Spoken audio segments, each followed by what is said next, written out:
예, 경북안동의 김광림 의원입니다. 예, 가계부채 수준을 전체적으로 평가해보고 원인 진단하고 대책 순서대로 시간 되는 대로 질문드리고 하겠습니다. 우선 현재 가계부채를 기업의 부채 비율, 국가 채무, 그리고 개인의 가계부채 이 중심으로 보면은 97년도 IMF 사태가 말에 있었죠. 그때 기업 부채 비율이 425%인데 2007년도에 115 갔다 지금 153%입니다. 대충 보면은 한 3분의 1로 줄어들었습니다. 그러는 동안에 국가 채무는 97년도에 60조 원에서 금년도 추경에는 480조 원으로 3배 가까이 늘어납니다. 가계도 현재 GDP 비율로 보면은 59%에서 2007년도 말에 82%로 늘고 다시 현재 962조 90% 정도 됩니다. 아마 이거는 언론에서 얘기하는 1100 몇 조 하는 거는 개인 사업자하고 비영리 단체 합친 숫자고 국제 비교로 보면은 962조다 이렇게 보는데, 우선 이제 국가의 그 채무는 OECD 평균이 GDP 대비 109%고 가장 낮은 호주가 32%, 노르웨이가 35%, 대한민국이 3위로 36%입니다. 가계부채는 OECD 평균이 76인데 우리가 이제 90인데 그 말씀 많은 그리스가 69%, 스페인이 88%, 미국이 우리 수준이고 영국이 한 108 정도 됩니다. 부총리께서 전체적으로 이 962조가 금년 들고 좀 꺾이고 있다라고 얘기를 하는데, 이걸 아주 객관적으로 거시적으로 봐서 이게 그 관리 가능한 수준인지 하는 것을 한번 전체적으로 한번 평가를 해 주십시오.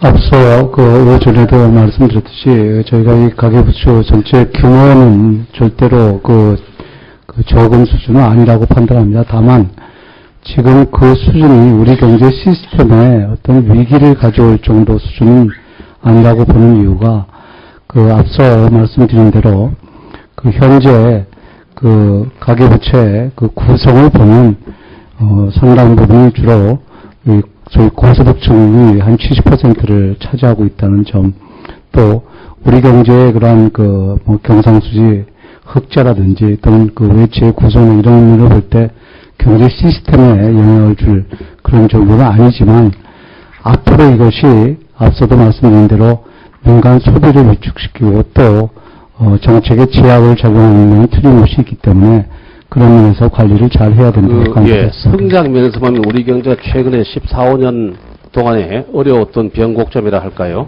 97년도 말에 IMF, 2004년도 초반에 카드 대란, 2008년도 때 금융위기, 이런 것들입니다. 그래서 2097년도 때 어려워가지고 98년도 때 GDP가 마이너스 5.7%, 카드 대란이 일어났던 2003년에 2.8%로 7% 확 줄어들고, 그 다음에 2008년도 가면서 0%대로 분기별로 이렇게 쭉 오는데, 그런 정도로 성장 절벽이라 할까, 그런 정도로 위험이 있는 수준입니까? 전 그렇게는 생각하지 않고요. 저희가 그냥 단순하게 카드 대란 때 이런 상황을 비교해 보면 그때 가계 소위 신용의 증가는 훨씬 20%대로 훨씬 넘게 그런 신장을 했습니다. 지금은 되게 5% 미만대 가계 신용이 늘어나고 있거든요. 그래서 그런 점을 비춰볼 때 그런 아주 충격적인 그러한 가계부채 그런 상황은 벌어지지 않고 있지 않을까, 그렇게 저희는 보고 있습니다. 그러니까 가계부채가 이제 줄어들기 시작했다 이렇게 하는데, 지금 이자율이 다시 또 오르기 시작하거든요. 앞으로 계속해서 이렇게 이 추세가, 줄어드는 추세가 계속 될 게 있습니까?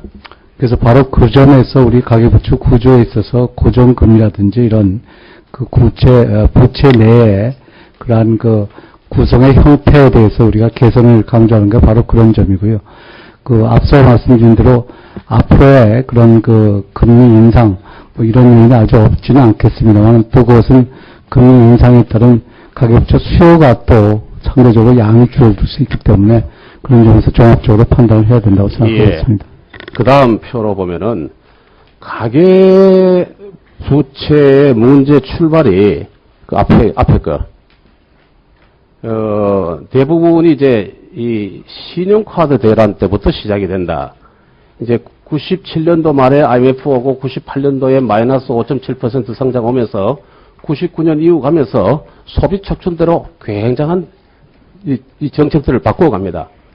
5월 달에 현금 서비스 한도 70만 원 있던 거 폐지하고 무제한을 했고, 그 99년도 말에 소득공제 300만 원 신설했고, 영수증 복권을 1억 원짜리 만들고, 그때 보면은 길거리 모집, 카드깡, 돌려막기, 이런 것들이 빈번해 오면서 1인당 카드 장수로 보면은 99년도에 한 장 1.8개였던 게 2003년 만에 4개 4.6개로 2.7배, 카드 이용료도 91조에서 623조로 3년 만에 7배가 늘어났는데, 카드사 순이익은 01년도에 2.5조 2조 5천억 그 사상 최대치를 기록하고는 급전직하로 내리꽂습니다. 그러면서 금융채무 불이행자가 2004년도에 377만 됐던 게 쭉 줄어들다가 지금 보면 362만으로 굉장한 위험한 사태에 있다. 이렇게 됐던 것이 이제 카드를 통한 신용대출이 주택가격이 올라가면서 주택담보대출로 늘어나고, 그러면서 가계부채로 이어지고, 좀 더 상세하게 말씀을 드리면은 그 다음 페이지 보면은 주택가격 상승률이 수도권, 문제였던 수도권 중심으로 보면은 01-03년도가 연평균 14%였고 4년도에 카드 대란이 있을 때 줄었다가 다시 12%, 작년에는 마이너스 4%로 이렇게 줄어듭니다.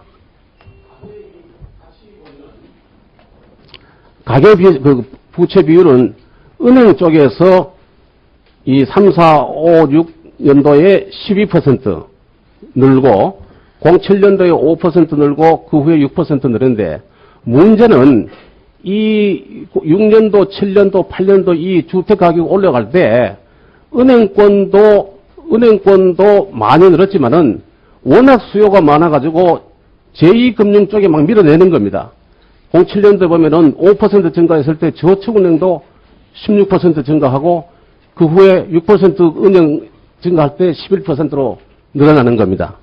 이때 보면은 가계부채 비율이 전체적으로 11% 이 3년 동안에 11% 늘고 GDP는 6.9, 가처분 소득은 5.6%, 그리고 기업의 부채 비율은 2.3% 불기 늘지 않아가지고 기업에 비해서 가계부채가 5배 가까이 늘어나는데요. 문제는 이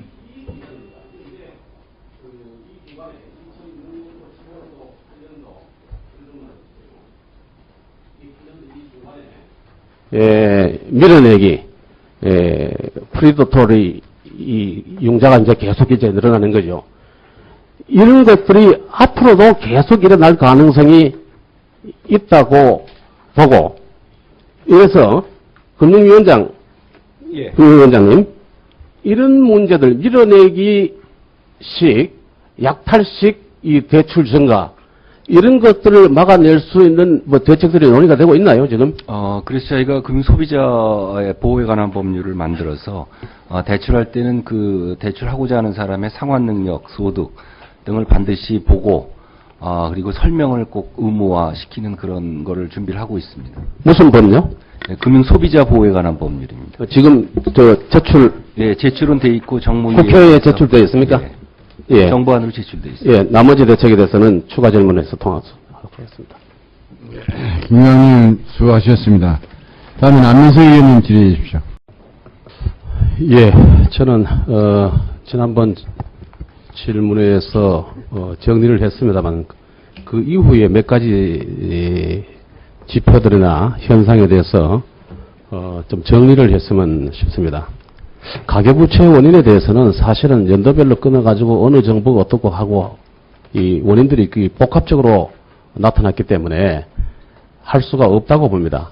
뭐 크게 보면은 97년도 말에 IMF, 2003년 4년에 카드 대란, 2005년부터 7년까지의 은행권의 약탈적 대출, 그리고 2008년 리만에 이은 불경기, 이론적으로 복합적으로 일어났다고 합니다.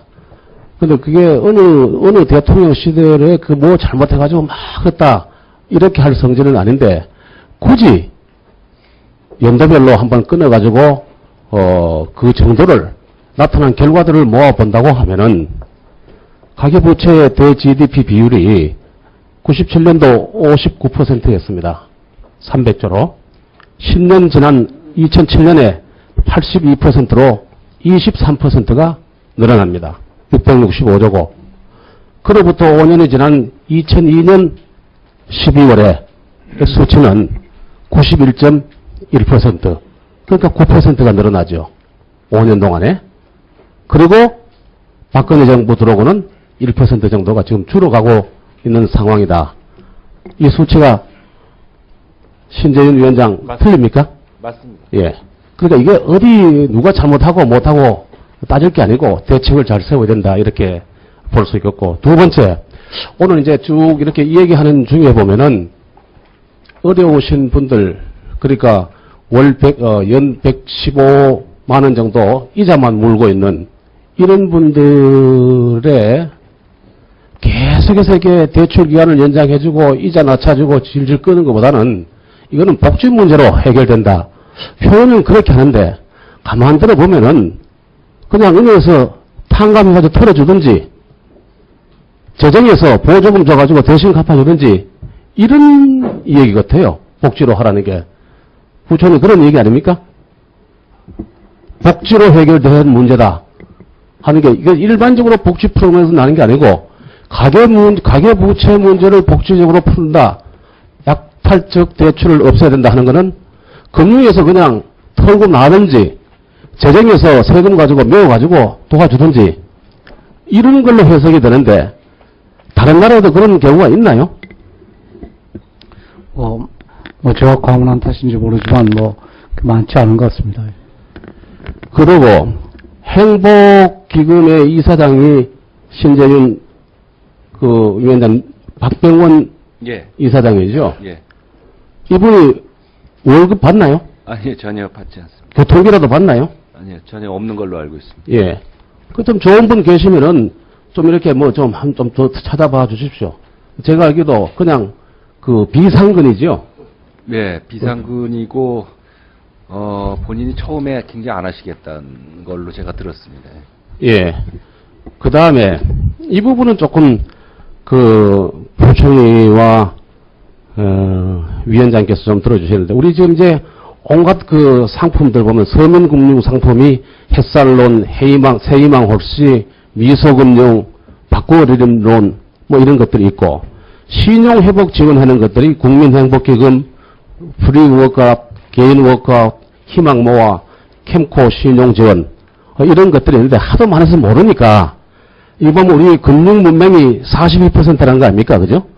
그러니까 이런 것들을 좀 이렇게 단기적으로 연계해가지고 좀 도와줄 수 있는 거를 좀 이 공급하는 쪽에서 직접적으로 좀 이렇게 좀 해주고, 그 다음에 장기적으로, 중장기적으로는 좀 모아가지고 통합해가지고 꼭 뭐 6개월 이상 돼야 지원해주고 이렇게 하고 또 1억 원 뭐 어떻게 돼야 하는 거 아니고 좀 넓혀가지고 단순화 시켜가지고 은행 문턱 잘 모르는 문맹인들 좀 이렇게 많이 좀 도와줄 수 있도록 꼭 그렇게 그런 방향으로 해야 된다고 봅니다. 그런 방향으로 하고 있습니다. 예, 이상입니다. 앞선 질의에서 가계부채의 증가 원인, 그 다음에 현 수준의 평가 이를 대해서 말씀드리면서 증가 원인으로 보면은 97년 IMF 그리고 2008년도 리만 브러더스 이혼 경기 불황 때 소비 증대책으로 은행 돈을 많이 쓰게 했고, 특히 2004년도에 카드 대란 때 카드를 통한 신용대출 그리고 금융권의 은행의 약탈적 대출 이런 것들이 원인이 돼서 961조에 달하는 가계부채가 있다 이렇게 말씀드립니다. 그래서 지금 그 문제점하고 대책 한 가지 하고 말씀드리는데요.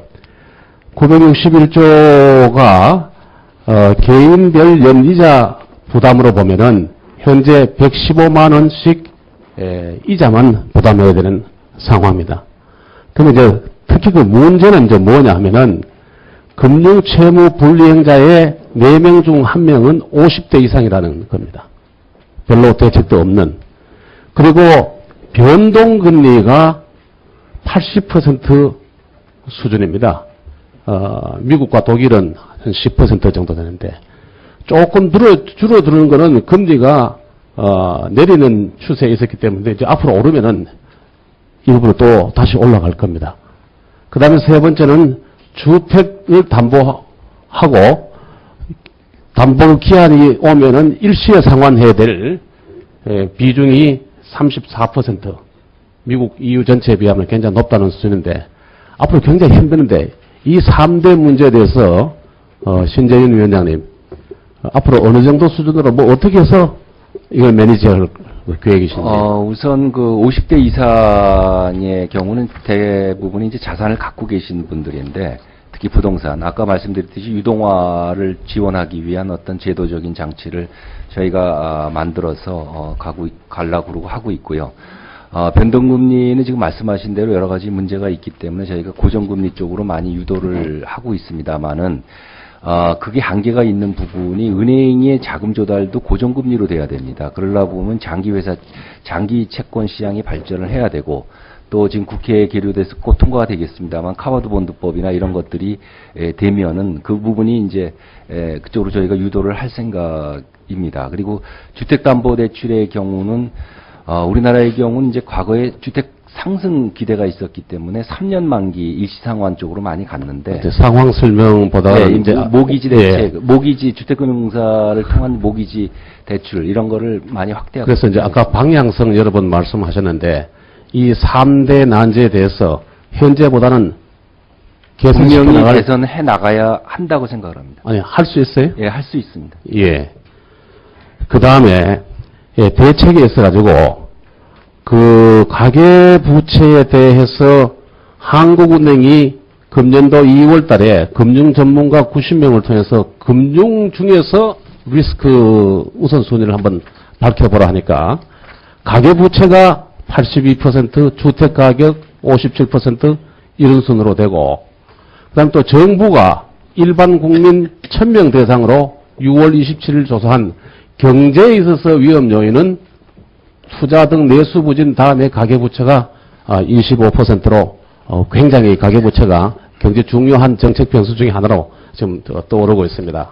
다음 표를 보면은 근데 뭐 앞으로 어떻게 해갈 거냐 해보면은 한길 리서치에서 조사한 내용에 따르면은 앞으로 집중적으로 국정과제에서 다루어야 될 내용이 뭐냐 경제 성장과 일자리를 치고 있습니다.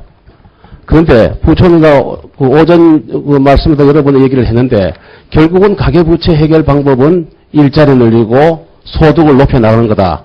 이렇게 보는데 뭐 한 가지도 지금 상황으로 보면 쉬운 게 없습니다. 근로소득은 떨어지고 있고 이제 세율 그동안 인상해 왔고 공제 축소하고 한도 제도 도입하고 금융소득은 뭐 주식시장, 금융과세 전부 다 어렵게 돼 있고 임대소득도 안 팔리고 값도 떨어지고 기업은 사실은 작년에 뭐 좋은 거 취했지만은 유가증권 상장 기업의 이익의 3분의 1이 삼성에 집중되기 때문에 그거 빼고 나면 27%가 마이너스라는 정도로 어렵게 돼 있거든요. 뭐 하나 이제 어려우니까 결국은 정부의 보조금이나 연금, 그 다음에 뭐 신용회복 지원, 그리고 또 뭐 국민행복, 기금 뭐 이런 쪽으로 요구가 몰리고 있습니다. 기본적으로 전체적으로 앞으로 가계부채를 해소할 큰 방향 한 3가지만 부총리께서 짚어주시면 어떤 게 있어요? 김원희 의원님께서 뭐 지적하시는 그런 대외 방향도 갖고 있습니다. 저희도 근본적으로 이제 경제 회복이 첫 번째가 되는 것이고요. 두 번째는 지금의 가계부채를 앞서 금융위원장도 말씀했지만 가계부채 중에 특히 더 문제가 되고 있는 금리 구조라든지 또는 뭐 상환의 구조라든지 또는 특히 저소득층에 대한 그러한 타겟별 그런 대책이 필요하지 않나 그렇게 생각이 들고요. 또 지금 한편으로는 바로 지금 여러 가지로 어려움을 당하고 있기 때문에 이런 조금 근본적인 그러한 경기 회복 대책과 병행해서 저희가 그런 타겟별 대책을 하고 있습니다. 그런데 지금 의원님께서 지적하신 대로 당장 효과가 지금 나타나지 않고 있는 것은 사실입니다만 저희가 볼 때는 저희가 1, 4분기에 여러 가지 대책을 했기 때문에 조금 시간을 갖고 저희는 경기 회복에 대한 기대를 갖고 있습니다. 서장님께 하나 질문을 드리면은 그러니까 지난달 말일에 취득세율 1분만 더 쓰겠습니다. 그래서 취득세율이 나와놓고 이제 기본적으로 취등록세율을 낮추고 재산세율을 옮겨가는 것이 부동산 거래를 활성화시키는 기자간담회에서 말씀하셨습니까? 언제 발표를 하셨나요? 그게 취득세를 한시적으로 감면하는 게 바람직하지 않다는 얘기는 6월 1일 상공회의소 강연에서도 얘기를 시작을 해서 그때 이후부터 얘기한 걸로 알고 있습니다. 예. 근데 지방재정 입장에서 보면은 취등록세가 1년에 작년 경우에 14조, 재산세가 한 절반 정도 되는 8조, 그다음에 종합부동산세가 한 1조 정도 되지 않습니까? 그죠? 네. 그런데 취등록세를 낮추면 그 부분은 지금까지 계속해서 중앙정부에서 보전을 해줬거든요. 근데 이런 거가 좀 이렇게 좀 조율이 되고 난 뒤에 이렇게 말씀하신 겁니까? 아니면 그냥 이 일반적인 생각을 말씀하신 겁니까? 그러니까 그 얘기의 요지는 취득세라고 하는 것을 자꾸 한시적으로 낮췄다가 낮춘 시간이 또 도과를 하게 되면은 갑자기 또 거래가 안 되고 그러면 또 논의를 해서 또 이거를 또 한시적으로 낮춰주고 이렇게 하는 거는 정책상 바람직하지 않다라고 하는 관점이고요. 그래서 그 문제를 극복을 하기 위해서는 결국 취득세율을 만약에 우리가 낮출 필요가 있다 그러면 항구적으로 낮추는 것이 정책적인 관점에서 보면은 보다 바람직하다는 의미고요. 그런데 방금 말씀하신 것처럼 취득세라고 하는 것이 지방세에서 차지하는 비중이 굉장히 크기 때문에 취득세 하나만을 건드려 가지고 될 일은 아니기 때문에 전체적으로 부동산을 포함한 전체적인 조세 체계 안에서 이 부분에 대한 논의가 필요하다라고 하는 얘기를 정확하게 한 것이고요. 제가 취득세를 지금 낮추고 그 대신 재산세를 올리는 게 옳겠다, 지방세에서는 어떻게 해야 되는 것이 옳겠다라고 얘기한 적은 없다는 점을 말씀드립니다. 지금 한시적인 감면을 계속 끝나면은 또 연장하고 하는 것은 바람직하지 않다고 생각하는 점에 있어서는 변함이 없습니다. 저도 같은 생각입니다. 그리고 앞서 김관희 의원이 지적하신 그런 문제는 지방지원 위원장으로 계신 예산재정개혁특별위에서 전반적으로 저희가 다루어야 될 문제라고 생각하고 있습니다. 예, 수고하셨습니다. 안민석 의원님.